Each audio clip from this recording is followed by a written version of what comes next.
Howdy friends, it's Marissa at Bliss Oasis Domes. Let me show you what I've been up to for the last week or so. I have been painting the outhouse and I'm absolutely thrilled with how it came out. So you'll see this is the hand washing station, and look at this awesome pop of color with this teal door there on the sink. I even painted the door. And here's the ceiling. And then this is the vent for letting in additional air, especially in the summertime, so it won't get too stinky. It's not the best fit once I polyurethaned it, but that's how it works.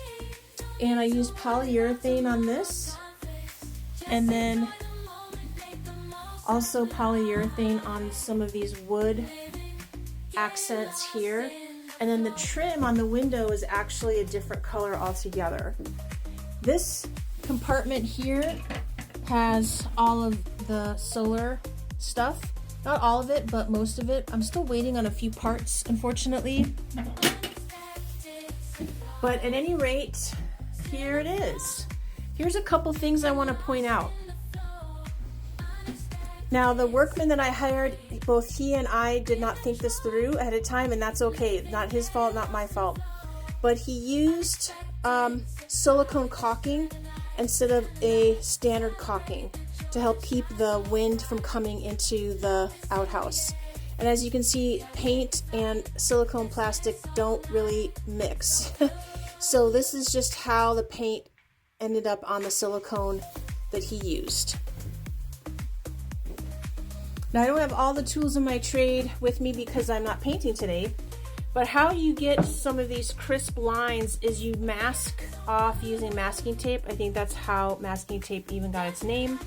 And so you would put tape on the wood part here, and then when you're painting, you can paint onto the tape and it won't matter.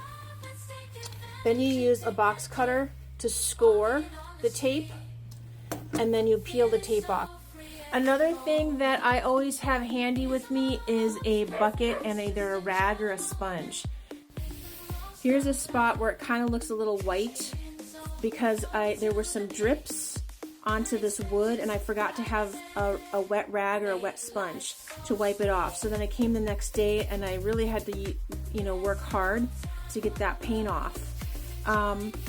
It's always handy to have that. For wiping up spills and drips. So I use paint from a 5-gallon bucket, and you'll want to use a paint tray. But here's the thing, before you start using the roller, you can see the roller thing there, you actually need to use a brush and brush into all of the crevices. So both here and then up into the ceiling. So like I also brushed down here, and I brushed along the edges where I had taped. The reason you do this is because the roller cannot reach those cracks. They can't reach those crevices. Let me show you. So imagine this has a big furry roller brush on there. When you're rolling, you can't get into these cracks. The brush is too big, and so it would leave gaps of the paint where there would be no coverage. So what you have to do is outline all of these crevices and paint out enough, a couple inches from the crevice. So then with that big thick brush, you can roll, and you only have to roll to about here and just meet where you painted into the crevice. So that's how you do it.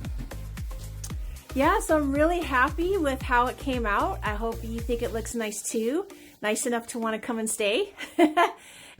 Thanks for watching, everybody. I hope you got something out of this video. If you'd like to buy me a coffee, you can do that at the link in my bio. And I wish you all the best with your projects. Construct safely, and I'll see you next time. Bye.